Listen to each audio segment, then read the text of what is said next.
everybody. This is Jack Silva. Jack. We train SEALs at Coronado, so he knows the drill.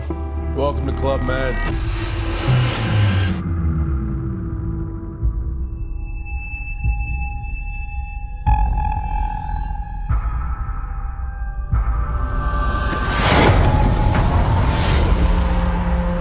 We need immediate assistance. We are overrun. I'm going to start by saying you did a fantastic job with this movie and the material. Thank you. When you think back on the making of it, is there a day or two that you'll always remember as a special day from filming? Yeah, I mean, when the bodies are lying on the tarmac and the plane's turning, and you see it from the proscenium, kind of as the bodies lined up, plane, guys, Krasinski walking. And that was the last day of shooting, and that kind of hit me hard. Because it kind of encapsulated everything that these guys went through. They were the last to leave Benghazi as the other planes pulled out, taking the 35 Americans to safety in Tripoli. So that was kind of, yeah. The superhero genre is the most popular thing on the planet, but here you are making a movie about real-life heroes. Right. Talk about the pressure, that responsibility for you as a filmmaker to tell this kind of a story. Well, listen, this is a classic nightmare story. They had a nightmare night. And in your nightmares, you hope to have heroes like this that can save you. And it's a special, extraordinary group of people because they were special operators, okay? So they worked for the CIA, guarding CIA spies. And when they got the call that if you don't get here, we're going to effing die. They were a mile away at the consulate. These guys suited up, no questions asked. They were all young fathers. They were all leaving Benghazi in a day. Some extended a couple days, and they volunteered. Getting this right, you have to get it all right. You have to have your facts all straight. I mean, it's just so much research went into this, from the book to the probably 60 interviews of people. The breadth I have in terms of military connections, people boots on the ground, way more so than any investigative reporter would ever have access to. This movie puts it in there, and it puts it in there very accurately. What kind of cameras did you use and why? Ooh, now we go to cameras, okay. Shot with Dion Beebe, okay? Won the Oscar for Memoirs of Geisha, and I wanted to shoot film. And he was uncomfortable with that. He wanted to shoot with the red, and I'm a red dragon guy as well. It was the right tool to use because we had so much night. We had to move fast. The movie has a stylistic sloppiness, but there's an elegant sloppiness to it. It's not that stylized. I only go stylized a couple times in the movie at a very key moment. But other than that, I wanted to feel like you were right behind these guys, and we feel the confusion like they're feeling the confusion on that night. Talk a little bit about how long your first cut was versus what we're actually seeing. The first cut, I never want anyone to tell me the time. I just want to watch it. And it's got to come out, but I just don't want to hear the bad news, okay? And somehow, I think it was 2:40. Okay. All right? And the movie sort of finds its place where it wants to be. We start pulling stuff out, and we start trimming it all down.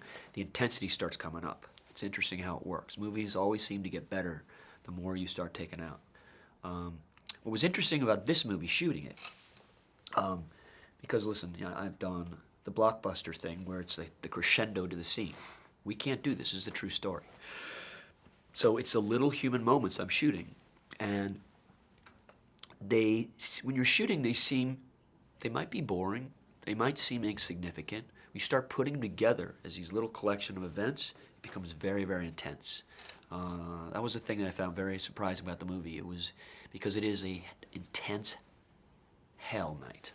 And to see, what I like about this movie is to see special operators.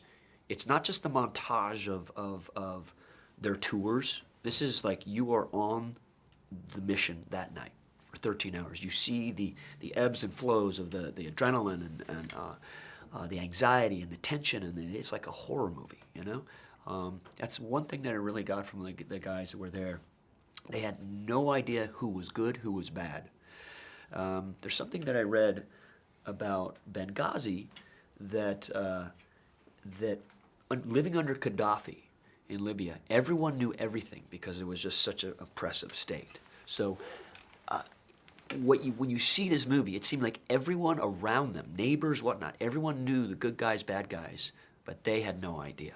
Do you know what I'm saying? 100%. So that kind of comes through in the movie. I have to go, but can I ask you one last thing? Yeah, keep going a couple more. Because I'm just rattling. I'm sorry. No. We've Rambling. been fantastic. Listen, you know I'm a big fan of your work. And I loved Pain and Gain. It's because I pay you. I pay you. Clearly, yes, exactly. I pay you. I was going to make a joke, but I'm going to be very sincere. I love when you take on material like this that you're clearly passionate about. And listen, I like when you do the Transformers movies and the blockbusters, but I really want to see you taking on more of this, right. More of the stuff that really resonates. Right. For the future, after you do Transformers 5, are there some projects that you're already thinking about that you really want to do that are sort of on this level? I mean, this is a fun level to work on. I mean, I wanted to do it for a price point right under 50. I think it was at 48, and I didn't want the toys.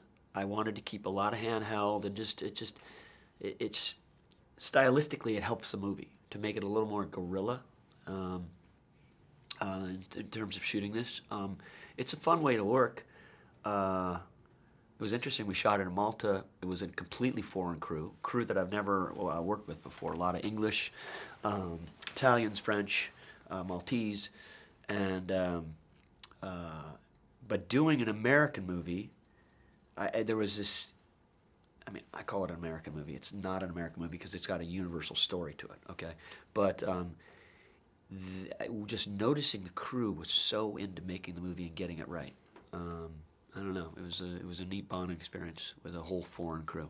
No, 100%. Yeah. I have to go, but one last thing real fast. Is she bugging you? Yeah, 100%. They're gonna throw me the fuck out. I have to ask you because obviously my audience really cares about you're producing Teenage Mutant Ninja Turtles, next Transformers, but one of the things I want to specifically ask about is Transformers. They're aiming to do a lot more. They had these story groups where all these people came in. Right. What can you tease people about where you want to take your last installment of the franchise and maybe, anything you can reveal from those story meetings that really resonate. I mean, they did a really good job of going back in time and connecting things in history and how it relates and different spinoffs. There's a very talented group of writers, and they came up with a lot of clever ideas. Steven and I are going to break out some smaller ones to do. I guess this will be my last one. Well, you've said that before. Yeah, I know. All right. It's like, but that's all they want to do is franchises. That's all they want to do. Right. I had to beg to get to make this movie. No, but by the way, I'm glad you did. But can you tease anything about the story for the next one? Glad you did. Let's move on to the next subject. What about Transformers? I can't tease shit. I'm gonna be like J.J. Abrams. All right. By the way, he's good at it. I know he's the best at it, right? Not saying anything. You don't have to. I'm just asking. But as I said before, and I'm gonna go. I really want you to make more movies like this, that where you're passionate about the material because you're a really fucking good filmmaker. So there you go. Buddy. See ya. Hey guys, if you like this video, click the thumbs up button. Also, make sure you subscribe to our YouTube channel. It'll help you stay up to date with everything we've got going on here at Collider.